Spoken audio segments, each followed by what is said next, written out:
میں ایک پاکستان کا معزز مسلمان شہری ہوں. جو حملہ رات کو ہوا ہے وہ انتہائی افسوسناک ہے.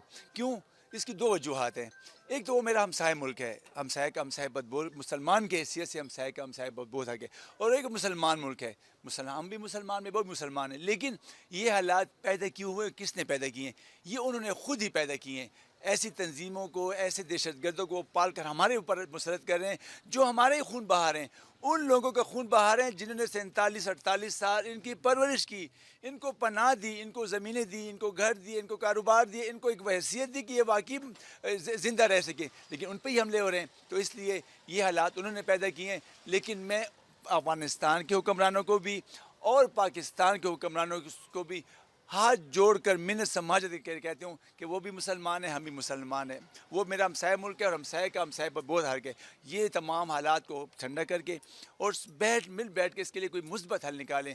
جنگ اس کا وہ نہیں ہے، حل نہیں ہے. لیکن میرا اس وقت پاک فوج کی وجہ سے میرا سر فخر سے بلند ہے کہ چند سالوں سے جو پاک فوج نے جو کردار ادا کیا ہے اور جو ہمارے پرچم کو پوری دنیا میں سر بلند کرانے میں اپنا عظیم کارنامے کر رہے ہیں، اس پہ میں جتنی بھی خوشی کے اظہار کروں وہ کم ہے. لیکن ایک مسلمان کے خلاف مجھے لڑتے ہوئے انتہائی افسوس ہوگا. وہ مسلمان جو میرے ہی ساتھ بیٹھ کے اس نے کھایا ہے اور میرے سامنے اس کی لاش پڑی ہو، مجھے افسوس ہوگا. اس لیے میں یہ چاہتا ہوں، اپنے حکمرانوں سے بھی توقع کرتا ہوں اور دوسرے ممالک سے بھی توقع کرتا ہوں کہ پاکستان ایک ترنے والے نہیں ہے جس کو وہ نگل جائیں گے. انشاءاللہ تعالیٰ دنیا نے دیکھ لیا ہے اور دنیا دیکھے گی کہ پاکستان وہ عظیم ملک ہے جو لا الہ الا اللہ محمد رسول اللہ کے کلمے کے نیچے آزاد ہوا ہے، اور یہ تا قیامت تابندہ بائندہ رہے گا. اور الحمدللہ دن دگنی رات چگنی ترقی کرے گا. اور اگر کوئی اس کی طرف میلی آگ اٹھا کر دیکھے گا تو یہ عوام اور یہ فوج، یہ عوام بھی فوج ہے اور فوج بھی فوج ہے. الحمدللہ ان کو ہم ایسا سبق دیں گے کہ وہ پھر اپنی آنے والی 100 نسلوں کو بولیں گے کہ پاکستان کے ساتھ ہاتھ نہ کریں. جی میں یہی کہوں گا کہ دونوں جو ہے وہ بردر ہمسایہ ملک ہے اور دونوں جانب مسلمان ممالک ہیں. پاک فوج نے بھی بھرپور جوابی کارروائی کی ہے، لیکن بات اس طرح ہے کہ ہمسایہ ہے، کسی بھی طریقے سے جارحیت اور جنگ دونوں کے مفاد میں نہیں ہے.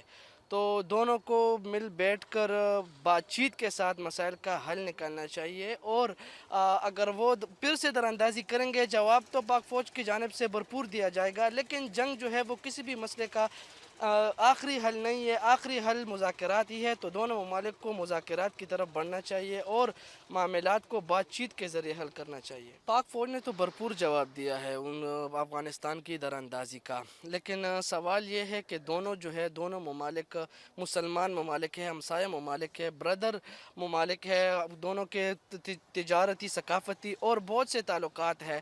تو اس بنا پر چاہیے تو یہی ہے کہ حل جو ہے وہ مذاکرات سے ہی نکلے. اب مذاکرات جو ہے وہ آخری حل ہونے چاہیے. کسی بھی طریقے سے جنگ جو ہے وہ کسی بھی مسئلے کا حل نہیں ہے. تو دونوں ممالک کو چاہیے کہ وہ مذاکرات کے ذریعے سے تمام معاملات جو ہے آپس میں وہ حل کرنے چاہیے. لیکن اگر اس کے باوجود بھی افغانستان پھر سے دراندازی کی کوشش کرے گا تو پاک فوج تو بھرپور جواب دے گی. دیکھیں، یہ تو آج سے یہ بات نہیں ہے. کافی عرصے سے پاکستان کے اندر دہشت گردی ہو رہی ہے اور اس کے تانے بانے افغانستان سے ملتے ہیں. پاکستان نے کئی بار کہا کہ اس چیز کو روکنا چاہیے، لیکن افغان حکومت اس کو روکنے میں ناکام ہوئی. آخرکار پھر اس کا یہی انجام نکلنا تھا. دونوں مسلم ممالک ہیں، دونوں کو ہوش کے ناخن لینے چاہیے کہ یہ مسئلہ آگے نہ بڑھے اور ٹیبل پہ بیٹھ کے اس مسئلے کا حل کرنا چاہیے. اور جو پاکستان کے اندر دہشت گردی ہے وہ افغان گورنمنٹ کو روکنی چاہیے. تو اسی میں دونوں کی بہتری ہے. اور دونوں ہمسایہ ممالک ہیں. جنگ سے مسئلے حل نہیں ہوتے اور ہم اپنی آرمی کے ساتھ شانہ بشانہ کھڑے ہیں. دیکھیں، یہ جنگ جو ہے اب سے نہیں ہے پاکستان پہ جو مسلط کی گئی ہے. یہ پوری دنیا کو پتہ ہے کہ پاکستان وہ ملک ہے جو کئی عرصے سے اس دہشت گردی کی لپیٹ میں ہے اور دہشت گردی کے خلاف لڑ رہا ہے، محاذ پہ ہے. تو آخر کب تک پھر برداشت ہوگی؟ لیکن چند ٹکڑوں کی خاطر ایسا نہیں کرنا چاہیے. اپنے موشن کو پہچاننا چاہیے. پاکستان اس کا موشن ہے، پاکستان آرمی جو ہے وہ افغانستان کی موشن ہے. یہ تو ساری دنیا کو پتہ ہے. تو اپنے دونوں ممالک آپس میں بیٹھیں اور اس مسئلے کا حل نکالیں. کیونکہ ہمسایہ ممالک ہیں، جنگ سے کوئی مسئلہ نہیں حل ہوگا. اور جو پاکستان کی ڈیمانڈ ہے اس کو پورا کر دیں. بارڈر بھی کھل جائیں گے، دونوں طرف سے تجارت بھی ہوگی صرف ایک چھوٹا سا ہوا ہے کہ خدارہ یہاں بھی انسان آباد ہیں، ان پہ حملے ہوتے ہیں، بچے شہید ہوتے ہیں، عورتیں شہید ہوتی ہیں، آرمی پہ حملے ہو رہے ہیں، پولیس پہ حملے ہو رہے ہیں. بس یہ چھوٹی سی ڈیمانڈ ہے پاکستان کی. میں کہنا یہ چاہتا ہوں پاکستان اور افغانستان کی حکومت سے کہ یہ آپس میں بیٹھ کے ایک سمجھوتا کر لیں. جیسے دوحہ میں ان لوگوں نے کیے مذاکرات کیے، مگر وہ پھر بھی ہمارے اس پہ پورے نہیں اترے. اس لیے ہم یہ کہتے ہیں یہ ہمارے برادر بھائی ہیں، ہمارے ان کے ساتھ رشتے ہیں، گھریلو رشتے بھی ہیں اور پڑوسی رشتے بھی ہیں. مگر ہم نے ان لوگوں کے ساتھ کافی اچھا کیا ہے. 40 سال 45 سال سے ان لوگوں کو ہم نے رکھا ہے، مگر ان لوگوں نے ہماری پاس نہیں رکھی. ہمارا آرمی چیف کافی ایک نمبر آدمی ہے ورلڈ میں، مگر اس لوگوں نے ہمارے ساتھ کوئی اچھا رویہ نہیں اختیار کیا. ان لوگوں نے ہمارے ملک کو ایسے سمجھا ہو کہ جیسے ایک کھیل و تماشا ہے، مگر یہ چیز نہیں ہے. الحمدللہ ہمارا پاکستان دنیا کی ممالک میں ایک نمبر ملک ہے.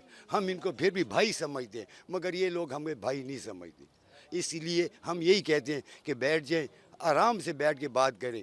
اگر یہ نہیں کر سکتے تو آپ نے دیکھ لیا ایک مرتبہ پہلے بھی ہم لوگوں نے ان کو مارا ہے. اب یہ نہ ہو کہ افغانستان کو بالکل نست و نابود کر دیں. ہمارا یہ ملک پاکستان ایک نمبر ملک ہے. ان لوگوں کے ساتھ ہم نے 45-40 سال سے بھائی روا برادری ہر ایک کام ان لوگوں کے ساتھ ہمارے رشتے ہیں، گھریلو رشتے ہیں، پڑوسی رشتے ہیں، مگر یہ لوگ اپنے پاس نہیں رکھ سکتے. یہ لوگ ظالم ہیں. افغانستان، انڈیا اور اسرائیل یہ دونوں ملے ہیں پیسوں کے لیے ہمارے ملک کو وہ کریں، مگر شکر الحمدللہ ہمارا ملک ایسے نہیں ہے. ہم ایک نمبر ملک ہیں. ہمارا ملک ترقی یافتہ ملک ہے، بھائی چارے کا ملک ہے. ان لوگوں کے ساتھ ہم نے کافی بیٹھ کے باتیں کی ہے. انہوں نے دوحہ میں بھی مذاکرات کیے، مگر قرآن پہ ہاتھ رکھ کے انہوں نے باتیں کی، پھر بھی یہ لوگ پیچھے ہو گئے. وہ اس لیے پیچھے ہو کہ ڈالر لے لیے. افغانستان سے امریکہ کو ہم نے بھگایا ہے، روس کو ہم نے بھگایا ہے. یہ لوگ کچھ بھی نہیں کر سکتے. یہ ایسی باتیں ان لوگوں نے ایک سوئی نہیں بنا سکے. یہ ہم کو کیا جواب دیں گے؟